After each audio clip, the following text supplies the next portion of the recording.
Alors, je voudrais faire une analyse astrologique de mes réflexions sociologiques, historiques, que je viens de formuler en ce mardi 5 mars 2019. Je voulais parler de Jupiter et de Saturne. Jupiter, ça correspond à la nation, et Saturne, ça correspond à l'Empire.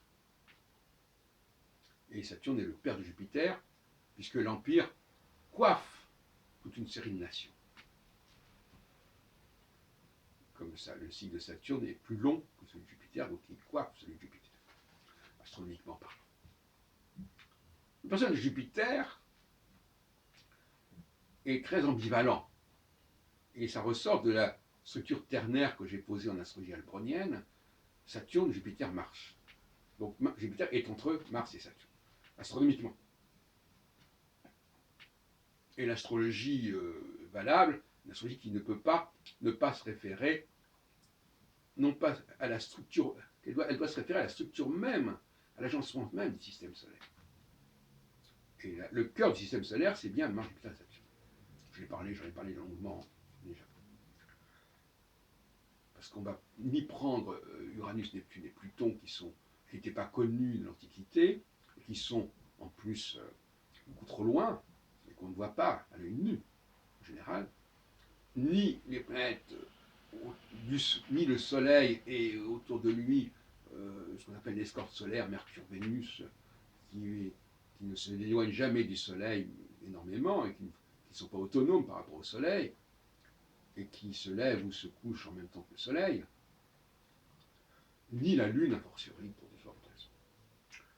Alors, tout ça, ça a été démontré par les premiers travaux de Gauquelin en 1955, qui mettaient en évidence Mars, Jupiter et Saturne, concernant les catégories professionnelles qui étaient pour Saturne les scientifiques, pour Jupiter les hommes politiques, pour Mars les sportifs, etc. Alors, donc, Jupiter est intermédiaire, et dans la médianité, comme j'ai pu dire. Et donc, il est un personnage ambivalent, sinon un agent double.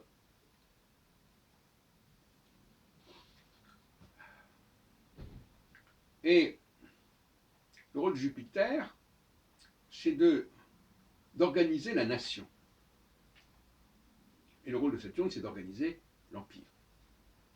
Et forcément, les deux énergies s'opposent quelque part. Parfois, elles se complètent, mais elles s'opposent aussi.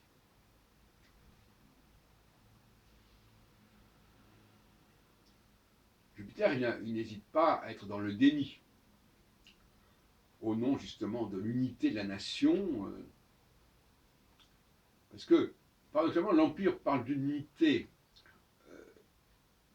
en faisant cohabiter dans un même ensemble des entités extrêmement différentes, et la nation, elle nie ces différences, elle les refoule, et elle affirme un nouvel état des choses où tout le monde serait à égalité, où on oublierait et on refoulerait les origines. Et même, elle condamnerait juridiquement toute mention des origines qui pourrait être faite par les uns et les autres.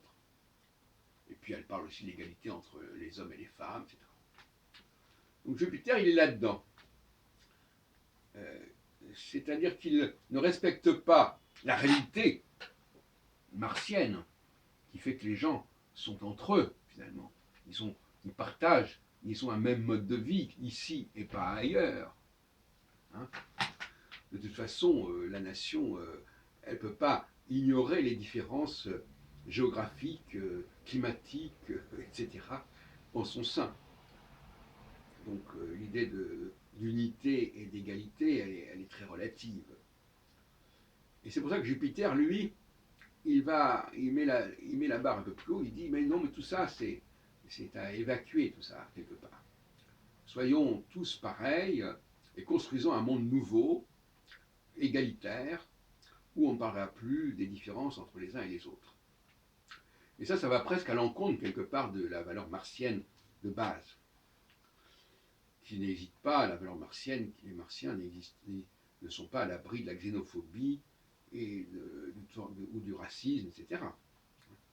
Ils veulent se retrouver entre eux. Et chaque groupe. Bon, donc finalement, de toute façon, Mars et Saturne, c'est pas tellement différent parce que Saturne ne fait que reconnaître la diversité et Mars, il vit dans cette spécificité de son propre groupe, de son propre milieu. Bon. Mais Jupiter, lui, c'est pas ça. Jupiter, lui, il est pour une unité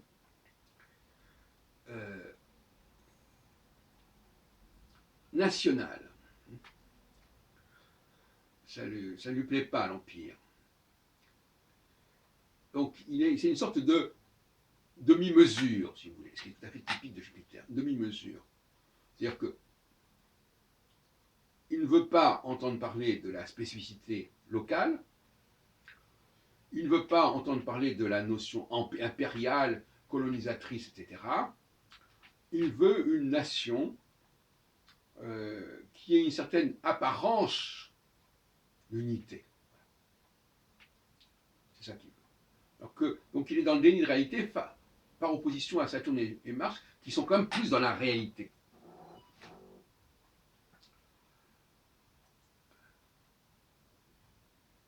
Alors, comme on sait, toute planète passe par des phases actives ou inactives. Ce que j'appelle maintenant les phases inactives, j'appelle ça les phases de jachère. C'est-à-dire que bon, elles ne sont pas en permanence actives, mais elles produisent des résultats qui vont perdurer, bien sûr, même quand elles sont inactives. Tout comme les saisons, bon, on récolte à un moment donné, et puis on fait durer les choses en les conservant, en faisant des conserves pour les périodes où il n'y aura plus. Bon, et on retrouve le songe de Joseph, le songe de Pharaon interprété par Joseph, 7 vaches grasses et 7 vaches maigres, où Joseph conseille à Pharaon de stocker, et puis après, bon, c'est le commencement des silos. Et silos de blé, etc. Je dis ça parce que mon père était dans le domaine du blé, dans l'office du blé. Alors, voilà, donc, quand Jupiter est fort, il renforce l'idée de nation, en opposition à l'Empire, par exemple, donc il va s'opposer à l'Union européenne, par exemple, il va s'opposer à toute forme de confédération. Et quand il est faible, eh bien, sa résistance sera faible par définition. Et inversement, quand Saturne est fort, il va renforcer l'idée d'une cohabitation, une coexistence entre les nations. Quand il est faible, eh bien, ces nations ont tendance à vouloir partir chacune dans leur sens, dans leur côté. Brexit, etc. Et quand Mars est fort ou faible, eh bien, quand Mars est fort, chaque groupe arrive à s'entraider, à se solidariser, c'est-à-dire que les gens du groupe constituent une communauté d'intérêt et d'entraide, et quand il est faible, eh bien, il faut faire appel à l'État, à la commune, à la région pour avoir des aides, etc. En gros, c'est ça la règle du jeu. Donc, Jupiter, puisque c'est ça dont on parle ici, il est la clé de la problématique de la nation. Une problématique extrêmement étrange, la problématique de la nation, qui est très volontariste. Pour moi, la nation, c'est une valeur de gauche, en opposition à l'Empire qui serait une valeur de droite. Il s'agit de créer un monde nouveau, hein, un monde où les choses ne seraient plus comme avant, où le passé serait refoulé, serait évacué. Et ça, c'est le propre même de la revendication des gens d'en bas. Mais alors, le jupitérien, lui, il est un peu entre les deux. Il est à la fois parfois très bourgeois, mais il veut aider les gens d'en bas. Un peu comme Saint Paul, il est juif, mais il veut aider les non-juifs à être dans l'égalité avec les juifs. Donc Jupiter, quand il est puissant, il propose un changement radical de la réalité actuelle. Il est dans le déni de la réalité actuelle en faveur d'un avenir radieux qui se présentera un jour où il n'y aura plus toutes ces différences, on ne rappellera plus les origines des uns et des autres. Et ça, c'est obsessionnel, ça. Le refus de reconnaître ses origines, il y en a un traumatisme quelque part, hein, pour dire les choses comme elles sont. Un rejet des origines, un rejet de son appartenance. Ça, c'est jupitérien. Il n'y a plus de femmes, il n'y a plus de noirs, il n'y a plus ceci, il n'y a plus cela. Et justement, pour revenir à la question juive, eh bien, ceux qui ne veulent pas entrer dans ce moule, il y a un problème avec eux. Et paradoxalement, ce n'est pas forcément les étrangers qui seront pointés du doigt comme n'étant pas de bons citoyens, même si on sait qu'ils viennent d'arriver, parce que ça, ce n'est pas le problème pour, le nationalisme, en ce sens que je viens de définir jupitérien, pas de problème du moment que la personne arrive et qu'elle fait l'effort de s'assimiler, il n'y a pas de problème, comme dirait Zemmour. Mais il y en a un groupe qui est problématique, ce sont les juifs. Ah oui, alors les juifs, ils ne rentrent pas dans le cadre. Parce qu'effectivement, les juifs, ils sont plus à leur aise dans l'Empire que dans la nation. Pour toutes sortes de raisons que j'ai expliquées, savoir qu'ils sont même particulièrement en phase avec la notion d'Empire et qui peuvent faire fonctionner la notion d'Empire. Ce qui veut dire autrement dit que quand Saturne est fort, c'est bon pour les juifs. Parce que là, ils peuvent jouer leur rôle pleinement de synthèse, de connexion entre des choses très différentes. Ils assument, ils savent gérer la différence, précisément en montrant que derrière ces différences, en creusant les choses, il y a des similitudes. Mais ce n'est pas des similitudes au sens national où on impose un système par-dessus, mais c'est des similitudes qu'on trouve en cherchant en profondeur. Ce n'est pas du tout la même chose. C'est toute la différence. Le Jupiter, il trouve des solutions politiques, le Saturne trouve des solutions scientifiques. Pas des choses.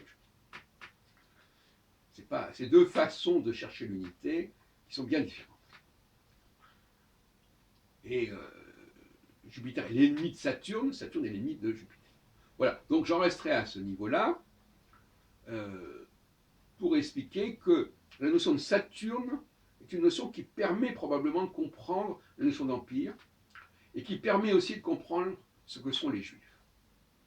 Car les Juifs ne peuvent pas être compris dans un cadre national, alors qu'ils ont tout à fait leur place dans un cadre impérial. Si le mot impérial gêne, bon, un cadre fédéral, si vous préférez. Et d'une certaine façon, tout ce qui est fédéral, quelque part, est en consonance avec l'État juif. Alors maintenant, il y a l'État d'Israël qui existe. Alors, l'État d'Israël pose un problème aussi, bien entendu, pour les Juifs eux-mêmes. C'est pour ça que beaucoup de Juifs ne vont pas en Israël, et que l'Israël n'acquiert une prédominance démographique progressivement que par la démographie elle-même, et non pas par l'immigration. Et que les Juifs de la diaspora ont peut-être moins d'enfants que les Juifs d'Israël. Mais ce n'est pas un argument absolu de dire qu'il y a plus de Juifs en Israël. Parce que ça ne montre pas la réussite véritablement de la montée des Juifs vers Israël depuis la création de l'État d'Israël et même depuis surtout la décolonisation. Bon, il y a eu évidemment l'arrivée des Juifs d'Afrique du Nord et puis l'arrivée des Juifs russes. Bon, mais maintenant, il semble qu'il ait plus ou moins terminé sa progression, sinon par le biais démographique qui peut évidemment jouer un rôle. Donc, Israël, c'est une valeur jupitérienne. Alors, et actuellement, c'est encore pire qu'avant, parce que Jupiter, c'est l'état juif, il faut être juif, il faut se dire juif, etc. Alors qu'il est lui-même dans une situation impériale, puisqu'il a conquis depuis 1967 toute la Cisjordanie, qui appartenait auparavant, enfin, qui était contrôlée auparavant par la Jordanie, une Jordanie, qui s'est retirée, et donc il est dans une situation impériale. Et c'est ce que dit d'ailleurs Shlomo Sand à juste titre, eh bien, il faut accepter une idée d'une confédération. Mais c'est encore plus compliqué parce que à l'intérieur même, de toute façon, d'Israël, il y a quand même une population importante d'Arabes israéliens, en Galilée, etc. Et par conséquent, déjà, il y a une notion d'empire qui doit exister. De toute façon, la nation, dès qu'elle est en guerre et dès qu'elle fait des conquêtes, elle devient impériale. Même si on prend le cas de Hitler, eh bien, lui, il avait démarré dans son sorte de pan-germanisme, avec quelques bricoles vers les Sudètes et vers l'Autriche. Et puis après, il y a eu la guerre, et là, la guerre l'a amené l'Allemagne à être en situation impériale. Et ça, elle n'a pas du tout géré cela correctement, tout comme Israël, sans vouloir faire de comparaison, ne sait pas gérer la situation impériale dans laquelle il s'est mis. Les guerres sont un grand danger pour les nations. Les conquêtes sont un grand danger pour les nations. La France, la Troisième République, quand elle s'est mise à conquérir, enfin même avant, parce que dès 1830, elle avait annexé, ou récupéré en tout cas, ou a occupé l'Algérie, enfin, la République, la nation, quand elle est confrontée aux conquêtes, elle ne sait pas bien gérer. Hein, c'est un fait. Elle ne sait pas accorder, notamment, à chacune des populations conquises des droits qui lui conviennent et qui soient acceptables par l'ensemble. Même ces nations qui sont en situation impériale ne savent pas pleinement assumer cette situation impériale. Et moi, je suis pour une France qui assume son impérialité pleinement. Bon, j'en ai déjà parlé. Et qui même, peut-être, bascule vers une forme de néocolonialisme, puisque de toute façon, il faut bien comprendre une chose, c'est que, le passé revient. La France coloniale, elle ne disparaît pas. Les traces de la colonisation française ne disparaissent pas, ne serait-ce que par le biais de la francophonie, et ne serait-ce que par le biais d'immigration qui est presque toujours issue de pays qui ont été colonisés par la France. Et donc finalement, l'empire français, il est toujours, il ne disparaît pas. Ces traces ne disparaissent pas. Et toute la question est de savoir comment gérer ces traces. Voilà, donc voilà ce que je voulais dire sur le plan astrologique. Mais on ne peut pas faire de l'astrologie si on n'a pas une conception géopolitique, surtout si on n'a pas une pensée politique. L'astrologie ne se comprend que si on comprend ce qui distingue la nation et l'empire. On est très loin des considérations sur le thème astral de monsieur un tel ou un tel. Ça n'intéresse pas l'astrologie albronienne.